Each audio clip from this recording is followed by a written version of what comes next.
Hey guys, what's up? It's Ripe again, back with more Karen stories. In this video, an angry woman pepper sprayed my service dog at a public beach, claiming that she was in danger. Let's dive right into the video to find out what happened. I'm not visually or auditorily impaired, and I'm not physically handicapped. I'm also young, so when people see that I have a large service dog, I'm often accused of faking it or just taking it too far with an emotional support animal. I do have epilepsy and PTSD though, and can be triggered or have a seizure out of nowhere if I'm not careful. My service animal is a German Shepherd that I call Max, who is such a smart and gentle creature. He knows me so well and can often tell when a seizure is coming on before I can. He also knows what triggers my PTSD and will hear the sounds or spot something coming and try to steer me away from the situation. Dogs are truly incredible. He is so accurate that I long ago got past the initial doubt that first comes to mind when he either steers me or tries to get me on the ground for the sake of safety. This is stuff that has had the potential to save my life and has certainly saved me from serious injury before. More than just what he provides for my handicaps, Max is family to me. I won't go into much detail, but my PTSD goes back to an event that caused me to lose one of my family members. A few of the others I've either grown away from or we had bad relations after all that our family had to go through. I have some friends that have massively transformed my life for the better, but only one of them even lives in the same city as me, and we work very different hours. I communicate with my close friends every day, but I don't get to have them physically there. Max is always there though. He is my rock, and I fear for the day that I will have to go without him. But that day is a long way off. I take such good care of my good boy. He is well known at his vet office and groomers and only eats the finest foods. I'm more likely to spend my disposable income on him than on myself. I'm simple, I have my video games, my books and my 7-year-old desktop computer. He also motivates me to be out and active, which is not easy when you could have a seizure at any given moment or have the smallest trigger turn you into a puddle of gelatin limbs. I do have a small yard to let him do his business in and a doggy door, so I don't have to worry about always letting him in and out. It really is not enough to keep a dog like him entertained, and I would not make Max settle for just time in a yard, even if it were big enough, whatever that might mean. So I take Max on walks every day. This really is just another secret thing that Max does for me, but that's just beside the point. There's a beach close enough that I usually load Max up and we take a short drive to the beach where the two of us can walk for a bit. I love the ocean and know that I'm beyond fortunate to have my life reach a point where a brief walk drops me right onto the sand. Max loves the social aspect of the walk. There are a decent amount of regulars and staff that have grown familiar with Max, and of course, they cannot pet him, but they always say hi to him and are kind to his owner.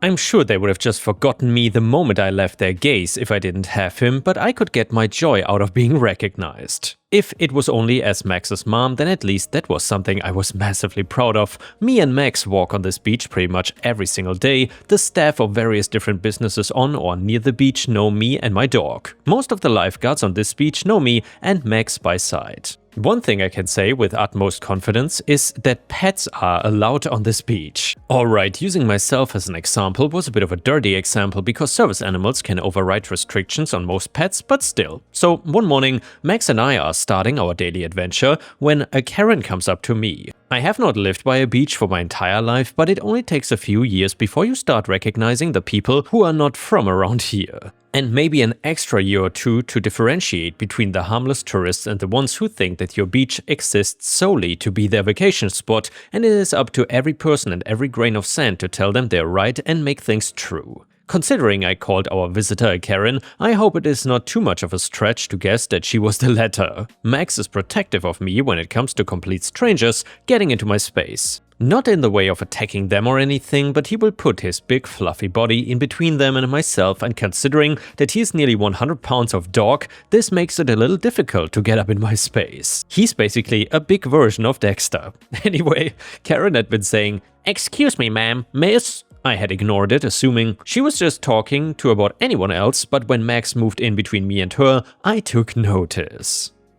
I turned towards her just in time to see her recoil away from Max. She had a lip raised in disgust at my beautiful dog, and that automatically put me in a bad mood, especially since I could practically smell entitlement mixed in with her cheap-ass suntan lotion. Karen said, "Ma'am, there are no dogs allowed on this beach. I'm going to need you to please leave or I will have to get in touch with security or whatever it is that this beach has." She glanced away but jerked her gaze back to Max anytime he moved.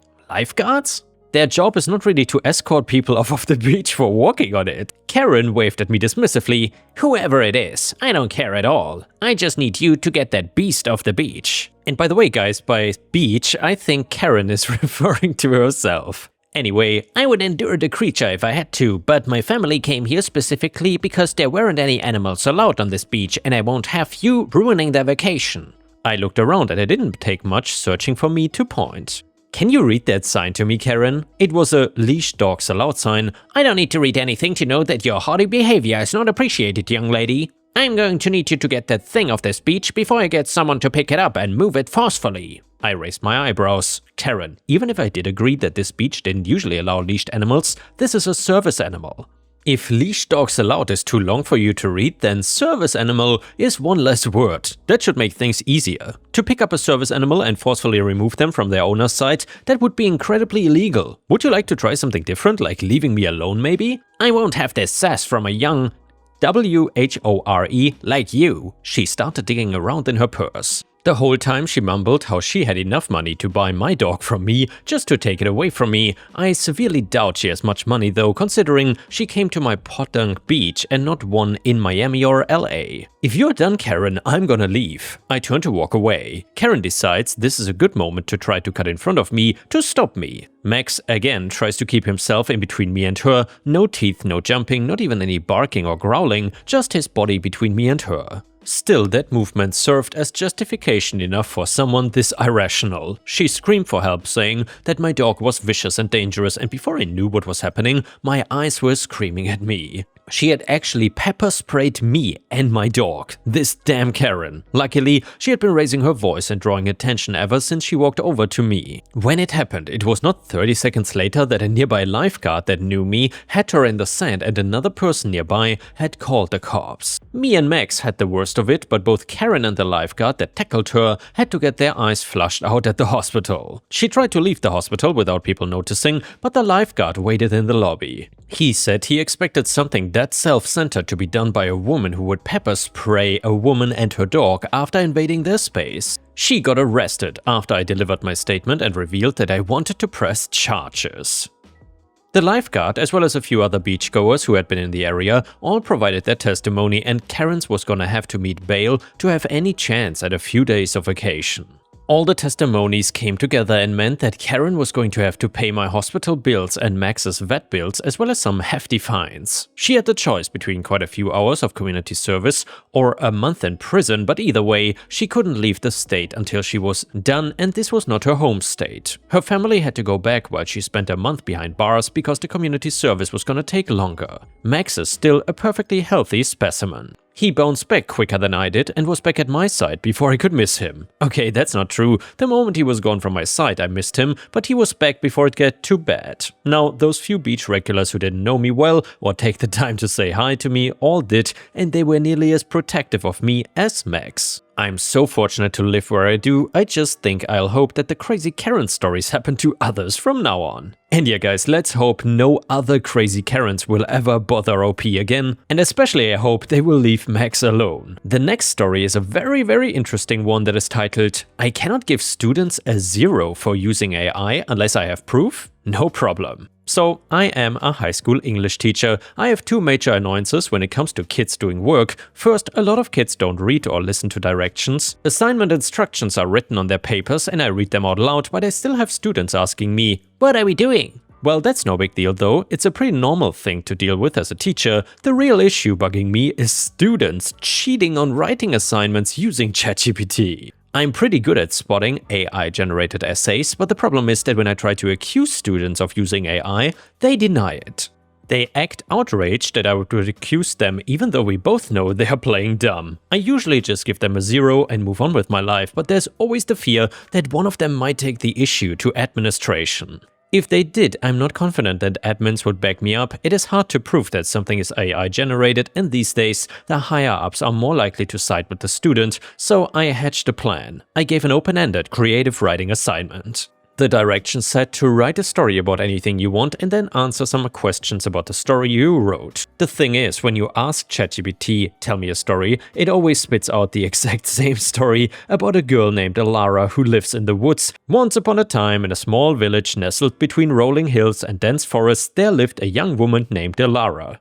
And by the way, that sounds like the plot a lot of HOA AI stories on YouTube have going for them as well. I feel like I've heard that like 900 times while scrolling through YouTube lately. Usually it also goes like, she was known throughout the village for her curiosity and sense of adventure, always eager to explore the world beyond the familiar past of her home. So in slightly smaller print under the instructions I wrote, if your main character's name is Alara, minus 99 points. Lo and behold, I got 1 or 2 kids turned in a story about a girl named Alara who lives in the woods, and when I turned back the papers with a grade of 1 out of 100, because I find that it stings more than a 0, the kids predictably asked me why. And well, all I had to do was point to the instructions that they did not read. There was no need to mention AI, we both knew what they did. Edit, for people saying they tried ChatGPT and got a different story/name, I don't know why it's inconsistent, all I know is that I get the same story every time, and so do my students. The paragraph I put in the post was copied from ChatGPT directly. I discovered all this when a student submitted that same story early in the year for a different creative writing assignment. And yeah guys, as some of you might know, I actually was a teacher in the past, but honestly, ever since all this AI BS started, I just cannot imagine being a teacher and especially teaching English or any subject that involves writing. I mean, it's so easy nowadays for people to use AI to write, so honestly, that would almost make teaching meaningless for me. Thank God I stopped teaching. Anyway, the next one is titled, Publicly Embarrassed My Aunt When She Asked Me About Having Kids Again, Knowing I'm Child-Free and Infertile. So here's some background information. I'm child-free by choice and I've made that known to people in my life since I was 16. My extended family are the type of people who think not having kids because you don't want kids is not a valid reason, and every time I see my extended family since I was 16, they ask me about having kids. I always told them I never have kids because I don't want them, and at 18 I also added that along with not wanting kids, I also have multiple medical conditions that make me infertile. I was hoping knowing this would make them stop bringing it up, but they keep asking every time I see them. Well, onto the current situation. I got engaged a couple months ago, and the talk about getting pregnant and having kids has been constant. Last week we had a dinner with both my and my fiance's families so they could get to know each other a little better, and as a casual engagement celebration. During dinner, my aunt came over and loudly started asking us about having kids, asking if we were trying yet, and even going as far as saying that we should start trying to get pregnant now, since it would take time because of my medical issues. When she said this, I lost it and screamed at her to stop asking me about having kids. People were already watching the exchange since my aunt is loud, but when I screamed, most people were watching us. I told her that she had been harassing me about having kids since I was a kid myself, and even after a decade, she refused to stop. She knows I'm never having kids, and bringing up my medical issues in front of all these people, some she had never met before, is a crappy thing to do. My aunt just stood there and tried to defend herself, but she didn't have any good excuse for her behavior, and people stared at her. She quickly left when she realized everyone was judging her.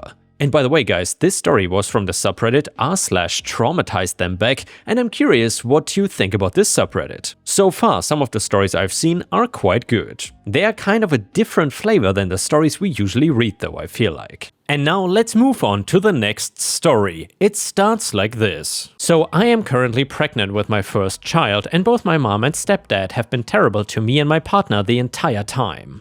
They told us we'd be unfit parents because we are not married yet, legitimately screamed at my partner for knocking up their little girl, even though we planned the pregnancy. They'd call him every day and harass him and showing up to his work, trying to convince him to leave me so I would have no choice but to move back in with them. I finally decided to cut contact with them. Having a child can already be a stressful time, and having them around to make it worse was not something I was okay with. My partner and I have gone through a lot with family drama the past couple years, and having this baby has been one of the most exciting things for us. If my parents cannot be nice to my partner, then they don't get to see our baby. Plus, they are the kind of people who don't wear masks in public and actively chose to be in large gatherings with no social distancing, so them seeing a newborn is out of the question. And I suppose this story was written during the pandemic. Anyway, one day I sent my mom a very detailed email of why she is not allowed to be a part of my life anymore and will not be seeing her grandchild. To make things even better, I also noted that we will be moving across the country shortly after she is born to be closer to other family members. So not only is she cut off, but we are literally moving far away and never coming back. She responds by showing up at our house at 11 PM, screaming outside our door about how it is her baby and she deserves to be there for it. I tell her to F off and eventually she leaves. Months go by and she will text me randomly asking about technical problems with her Wi-Fi router or something and that she needs help. Little things like that don't mean much to me and I sent her the info she needed. My cousin also had a virtual baby shower and sent my invitation to my mom's house accidentally, so my mother came by to give it to me. Things slowly came to a point that we were fairly amicable with each other, but I still stood my ground about our boundaries and nothing else had changed. She knew this and then she sent me a video today that blew my mind. She redecorated her entire guest room to be a nursery. Crib, changing table, $400 worth of newborn clothes, toy chest, stroller, a car seat for her car, and the list goes on and on. In the video, she's in tears saying, "Oh my god, I cannot believe my baby is gonna be here soon. This is where she will sleep, where I will change her little diapers. These will be her toys." Is she psychotic? Her baby? Sleeping and living at her house? What the hell? So I call her up immediately and I reiterate that we are still moving across the country soon and that she will have no contact with the baby before that. Her response? "Oh okay, we will see about that." Genuinely confused. What part of "you will have no contact with this baby" does she not understand or thinks will change in the next few weeks when she is born? Is she planning on stealing her from us? I'm at a loss for words. And then OP posted a small update and said, "I think we are starting to take this more seriously and I'll be contacting a lawyer on Monday." I wanted to mention a couple things to clarify as well. So I've been seeing a psychotherapist the past few months strictly due to the relationship I've had with my mom throughout my life, and all of that is documented. My midwife and hospital is also very aware of the situation and the emotional stress I've been going through, so we'll definitely be utilizing this in the case that she tries to sue us or call CPS on us. Also, due to the pandemic, only my partner is allowed to be with me during the birth anyway. We'll be keeping things hush until after we move. We could have moved months ago if it was financially possible for us, and we also spent a lot of money on my birth center here that is non-refundable. She is due in August and our lease ends in September. We already have everything set up to move and our other families helping us out, just a waiting game at this point. My partner is my power of attorney if something happens to me during the birth. We are currently in a state that is against grandparents' rights. The only way she would be able to sue for a visitation is if both myself and my partner were deceased. Even after we move, she still cannot file for GPS if she is living in this state. Update to the story: this is an update to my previous post. So backstory, my mom and I have not spoken for many months now. My entire pregnancy she was terrible to me and my partner, and because of that I told her she would not be able to see her grandchild,